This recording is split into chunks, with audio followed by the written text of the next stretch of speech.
Hi everyone, welcome back to my channel and to another video. I'm Sally and this is Secret Life of a Seamstress. I hope you're all well and you're having a good week. So today's video is going to be the last in my mini series called My Top 5. Today I'm going to be sharing with you my top 5 tips for taking photos for Instagram or for your blog and things like that. So I really hope this video will be helpful and that you'll enjoy it. If you are new to my channel is all about sewing. I talk lots about sewing and fabric hauls and things I've made and things like that. If you're into sewing and crafting as well, I'd love you to consider subscribing to my channel. If you do enjoy this video, I'd love it if you could give it a like at the end, and I always love to hear from you in the comments, and also don't forget to click the notification bell so that you don't miss out on any future videos if you do subscribe.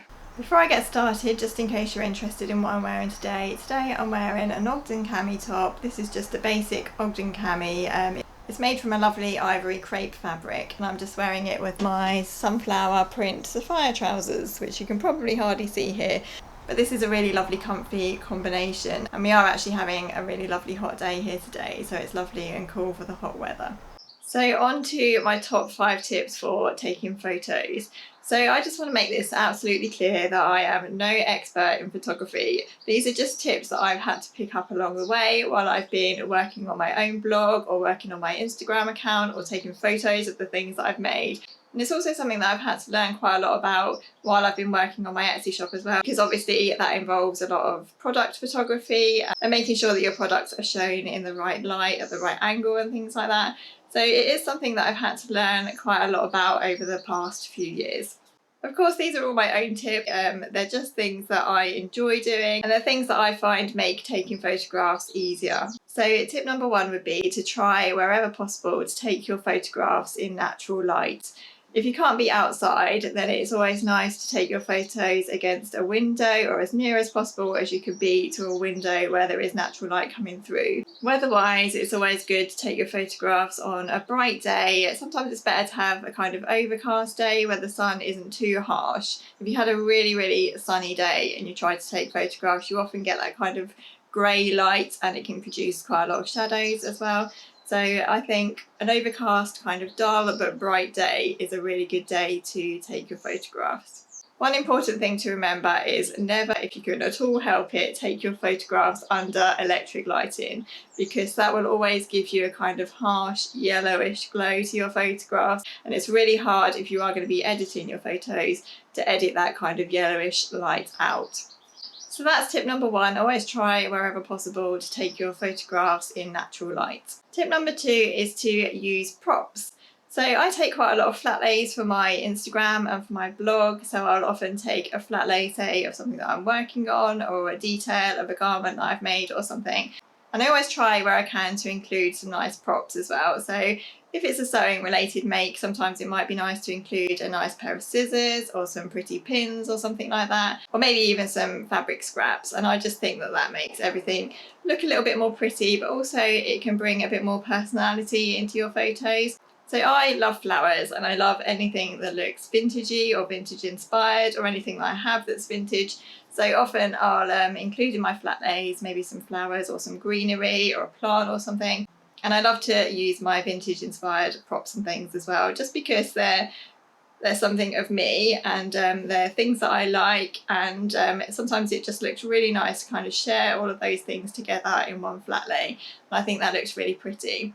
So if you are going to be taking a flat lay or something, it's often nice to use, say, a photo board or a nice board that you can put whatever you're taking your photo on, or a nice table or something. So I tend to use our dining room table quite a lot because it's a really nice wood, and that's the table behind me here. So I'll often take photographs on that, using that as kind of the base of the photo. Again, in flat lay photography, it's always important to think about the light. So I tend to make sure that my dining table or whatever I'm photographing on is quite near to a window where some natural light's coming in, because you always get a nice brighter photo that way. So I would just say, and this is obviously again personal preference, no rules to this or anything, but the way that I tend to take my flat lays is just to include something personal, maybe something that relates to the project that I'm working on that I might be taking photos of. Again, just something that shows my personality and the things that I enjoy and the things that I like to look at myself. So that's tip number 2, use props in your flat lay photography. Tip number 3 is all about having to take photos of yourself. So this is quite a difficult one, and it's one that took me ages to get my head around. So I'm quite a shy person, really. I'm quite introverted. I don't like having to take photos of myself. And it's taken me a long time to get used to having to see photos of myself so much. And I find it very uncomfortable still to take photos of myself wearing my handmade garments or whatever I'm photographing, looking directly at the camera. So you'll probably notice in my photos or on my Instagram account that I very rarely look directly into the camera. And that's just because something about looking into the camera directly just makes me go completely awkward and look really weird. So often I'll look down, or I'll look to the side, or I'll hold something in front of my face, or I'll just not look quite directly at the camera. And I think that for me, I just find that view much more flattering. So if you do have to take photos of yourself for your blog or your Instagram or whatever you're taking photos for, don't feel as though you have to stare directly at the camera. There are lots of other ways that you can take nice photographs of yourself without having to kind of have that complete full-on front facial look if you're not comfortable with it. Another thing that I tend to do sometimes in my Instagram photos particularly is if I don't feel like showing my face that day, or if I don't feel like putting makeup on, if I haven't got makeup on.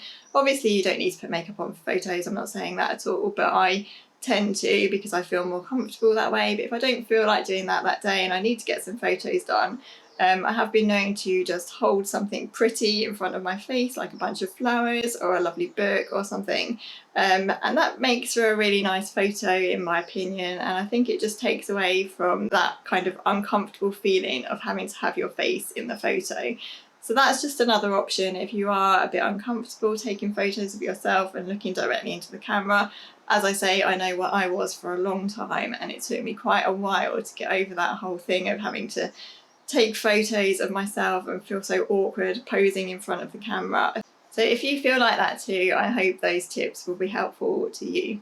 Tip number 4 is be prepared that you might not get your amazing, wonderful photo on the first attempt. So this again was something that got me quite frustrated at the beginning of my photo taking journey. I love styling photos, and I love taking photos, flat lays and things, and I loved styling my products for my Etsy shop.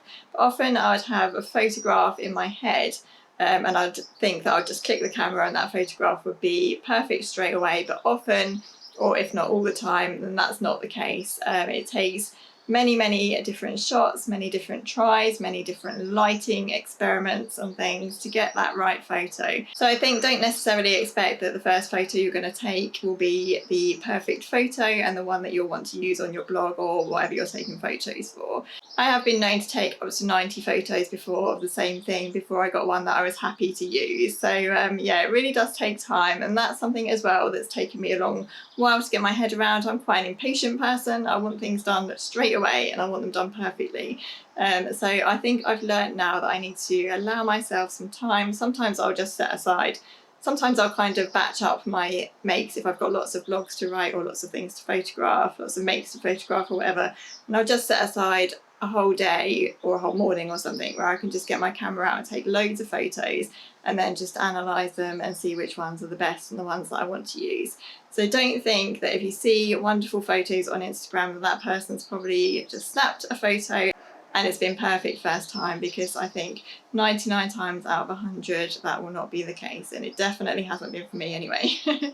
Another thing kind of relating to that is that most iPhones or most cameras will have a burst mode when you're taking photos, so you can actually set up your camera on the self timer and the camera will do what's called a burst, where it takes lots of different photos in a few seconds.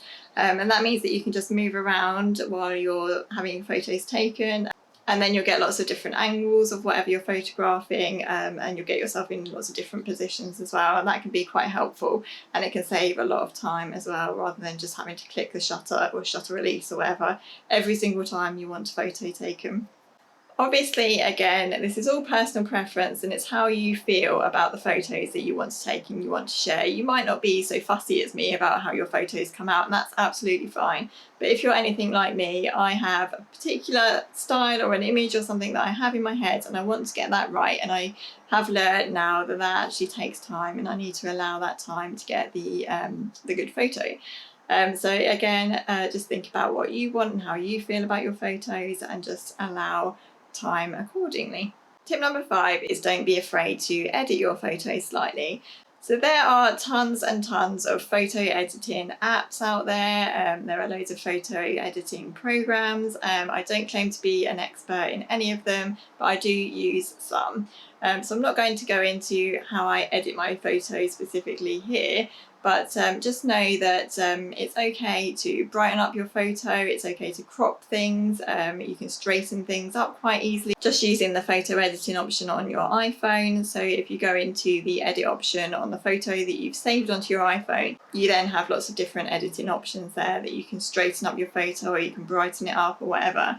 And that's very easy to do. Actually on Instagram itself as well, if you're uploading a photo, you do have a few options there before you post your photo where you can lighten up a photo or you can brighten it or you can change the sheen on it or whatever. So I would say that if that's something that you're interested in doing or learning about a bit more, then just spend a bit of time playing around and trying out editing photos that you've already taken and just seeing how changing the light and changing the angle of the photo and things makes a difference, because often it really does make a difference how you angle your photos, and the light makes a world of difference in my opinion when you're editing a photo.